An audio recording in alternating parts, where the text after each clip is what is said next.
catalog, we have this little tiny, sad, lonely little kit in the corner that nobody notices. Does anyone have it? The kit? Yeah? Have you done anything with it? No. Okay. Yeah. So when Brenda asked me to demo this, I was like, okay, sure, right? And then it came, and it was really heavy, as Jai can attest to, because she got to open one.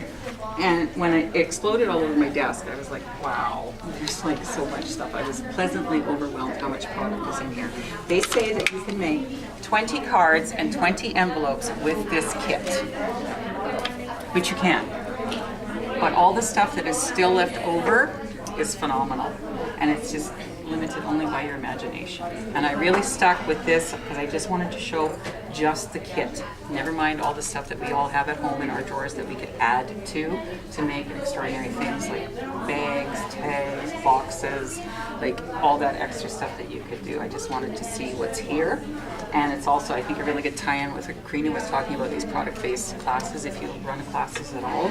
This is $30.95, so that works out to be about $1.55 a card. That's just the cards that come in the kit, let alone everything else. And it's a good starter kit for anyone who's not too familiar with this, might be a little bit nervous, a beginner, because it's very user-friendly. There's nothing, it's not hard to work with. You don't have to fight, you don't have to fuss. Everything pops apart nicely. So you get your card bases, and the red one in particular is fun because it's really hard to look at. Yes, it is. But it's done on both sides, which I thought was pretty darn cool. Yeah. You know? And you can cut it apart and use it. You can make 2 cards out of this one, or even 4 or more. And I did that with one here. This one, I just cut a chunk of it off. So there's value already right there. The envelopes are cute. I call them Charlie Brown envelopes for some reason. Because I just, envelope liners fit in. But you get these to go with. And they come in the coordinating colors. And you get a sheet of these, and they just pop out so easy, because I'm the person that rips these halfway through. But they just, they're so user-friendly. You almost have to work extra hard to read this stuff. If I could figure out a way to do it, I would. Okay? So these fit on the card as they are. So this is a nice kit because you could walk into a class with some adhesive and this kit in front of you, and you can walk out when you're done. Okay? There's not a lot of extra utilities or tools that you need. These little banners, the stamp set, watercolor winter 2 actually coordinate with, and this little holidays stamp actually fits right on these little banners here. So you just have to stamp it on, pop it out, it's done.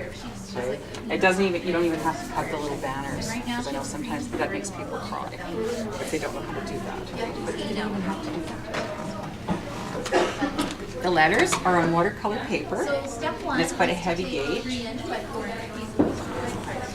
And there's a number of ways you can color these and embellish them. They do send you a watercolor brush. I don't care to watercolor. I find it difficult, and I usually end up overworking everything. So I don't use this. I use sponges and baby wipes for most of my things.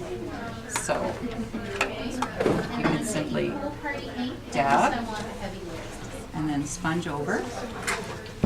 And I took videos of all these cards. This type of technique that I did is the same as this card here. Okay, so it gives you that as an ombre or faded look. So the best thing to do is paint you can color markers on them. I did the sleighs with markers, same type of thing. Okay, and then you can pop these out afterwards. What I do is after I've done that, even though it looks kind of weird right now, it'll actually look nice when you pop it out. Then turn it over. Run your snail along the back, just over the whole thing. Okay? Yeah. And if you're going to do a card, for instance, like this one, then put your baker's twine on top of that. Okay? And then start to pop your little guys out. Now, I'll be honest with you, you're going to lose some of them. And It's a little tickety, right? Okay, you wouldn't want to do a ton of these all night, right? At least I wouldn't. But if some of them pop off, they're really easy to put back on, right? Just put it on the card and put the replacement one on. Okay, so that's the best. And these actually do pop out quite nicely. They just, okay, there's no fussing or fighting. Your paper piercer, Brenda has my other one, but your paper piercer will pop out those little ones and you won't. It's easy to pop out, it's not hard. So you can do that. I was doing some trees here. Sponge daubers work really well for that. And you guys know that your sponge daubers pop inside each other. Okay, some people did, some people didn't. Yeah, they do. They do. Okay. So that actually makes it good for, especially if you're doing, because I find all of a sudden I've got sponge daubers everywhere of every different color, and I panic and I just grab one that looks closest to whatever I can use. Right? Yeah, I do. I admire you. So, but what I will do is I'll put, you know, if I'm doing a project, I'll put 3 of them together. Then I know where they are, right? While I'm working, then I know where they are. And you know, you can put these in the dishwasher, right? These will go into a dishwasher in one of those, you know, those little onion bags that you get like garlic in. Save one of those. Put your sponge daubers in there on the top rack of your dishwasher. It'll wash them. They'll be stained, but they're clean. And then just let them air dry. So that's what I do. Because I tried washing them with soap, and there was like soap everywhere. And then when you go to use them, there's soap all over. Just, yeah. So, coloring your sleigh. Oh, you colored the sleigh. Color the I think sleigh. it was red. You can sponge daub the sleigh. I thought it was red too. It's okay. Right? When I got the kid, I was like, oh, did you see red? It's red. Okay. So you just color. Really easy to do. You can do it with the sponge dauber. You could do it with the watercolor. You can do it with a baby wipe. Let's just be weird. This one is using the brayer. Okay. Baby wipe over your finger. So 4-inch by 4-inch piece of cardstock, and really you can use whatever size you want. I'm going to use the brayer. Well, is that ever easy? The brayer in one direction. And don't go back. That is, I mean, that's a poor example for a sleigh. But I mean, this is how I did those trees. It's just a baby with baby wipe. Okay, I just grab them, and then you can layer over your colors. And you have to work really hard to mess that up. You have to really work. Your arm would get tired before you were done. Okay, so it's a really good foolproof technique, and it's great for adding backgrounds on card bases or something. Like just take your baby wipe. And you just let your baby wipe dry out there? Like, is there any moisture in that? It's wet. Oh, it is. Yeah, oh, and that's why you want a like a moist Okay. baby wipe. Yeah, yeah, and you just it's got to be wet, otherwise you're just My next color is So Like with that tree over there. okay, so there's that technique. I She did. was using those. I did try the blendabilities just to see what would happen, and it did what I thought it would do. It just absorbs in. You can't move it around because it's not the right kind of paper, as we know. And really, all it does is waste your blendabilities, right? Because it just sucks. Because these are refillable. Everybody knows that? Okay. Pop the lid off. Take a pair of pliers and gently pull that nib out. Which part? This piece here. The whole piece. Like Yeah, put I it don't at the have it base. here. Let me see if I can do it like this. Yeah. Look at that. Okay. And then you drop your re-inker in there. So again, this is Okay. Oh, for God's sakes. Okay. And then you So I find it's and then you put them back. Now you know what to do with your pens. And it only works on the biggest stays on it. Yes. Oh, is it? Yes. Just let it sit flat. How many drops do you put in? Or do you, like, how do you get it in? You just drop it in. A couple drops? I would do 5. Yeah. Because if you're dry, there's quite a reservoir in here, right? Yes, you're right. Right? So start with like 5, and if it's not enough, Then do some more. you can add more, right? Well, after you've had the courage You to don't take want the it nib all off over, right? once. Exactly. And then just be very gentle when you put it back in. Don't jam it in. It's just like the new blendabilities, gently, right? Because you don't want to wreck your nib. Those you can't replace. Okay. Hey. All right. And you know that the thick side is the thick nib and the thin side is the thin nib. We knew that. Brenda told us that. And we were like, On my 4th year, I learned that. It's always a crapshoot to see what was in there. so this card, this card and this card, when you get your little letters, you will have English, French, Spanish, and German. And we don't always know all those languages or have friends who know all those languages. So you can take your other letters and cut them apart. That is how I got joy, because I got the French form of it, probably saying it horribly, joy, I don't know. Okay, but I just cut that first 3 letters off. Okay. Peel that off. This one here I saw on Pinterest where they took that same phrase, I cut it apart and made Jesus. And I had a really hard time spelling that once I started to put it back on there, but I figured it out. So it just looked wrong. So there's even that kind of thing you can do, and you can do that as well with the This is why I wasn't too these worried kids, about right? These ones are a little more because you can do. There's joy, so you can do joy. Okay. Yeah, and then you get letters, so you can even personalize it to your own thing. This one. This one.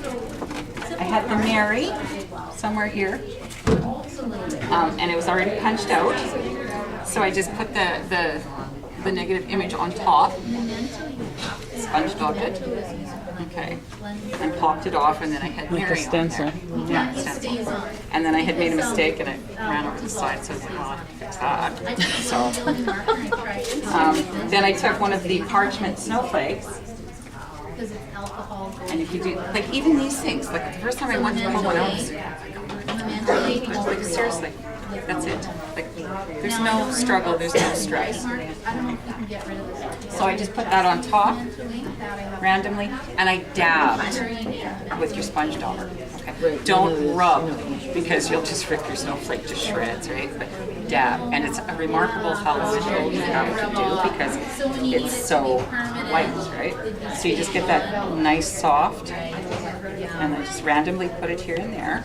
And then I had this snowflake that was all blue. I think I'm okay. Pool party. So I just did that with it. Okay. And if you want it to be even more thrifty, you could have cut that in half and made 2 cards out of it, right? Because really you only need to see half. So I am just using Okay. And a glue dot in the center, just to hold it down. and I'm picking up the pine. These wood grain textured pieces, you get those as well. I think there's 5 of those, the white. You get that already in the kit, somewhere here. So it's all there for you. You get the baker's twine, you get all the little snow, the little sequins, which go on great with just a glue dot. And for the little ones, just roll your glue dot into a ball and then pop it on. As I was saying to the other ladies that have been through, I used to try to cut my glue dots in half. Yeah, sometimes. Takes a while. But this truly, like, I am impressed. I'm Stampin' Up! Always gives good stuff, so I don't know why I'm shocked, but it's like, it's amazing what you can actually do with this. And there's, you know, Donna had given these as samples. Yeah, this one here with the sleigh. Yeah, the red one. I just took a piece of white, Whisper White, and just cut. Just free. You could tear it if you wanted, whatever you want to do. And I put a little bit of resin detail on there, but easy to do. And yeah, there's some on Karina's board. She's got a few samples there as well. But this is a great, as Karina was talking about, product-based class because for $39.5, your students can walk in. There's really no prep for you because you just order it. You lay it out on the table. They come in with their adhesives and their scissors. Make some tea. They're done. Exactly. And they will walk out with 20 cards and envelopes and a baggie full of stuff that they can take and go to things. It's really good. Any questions?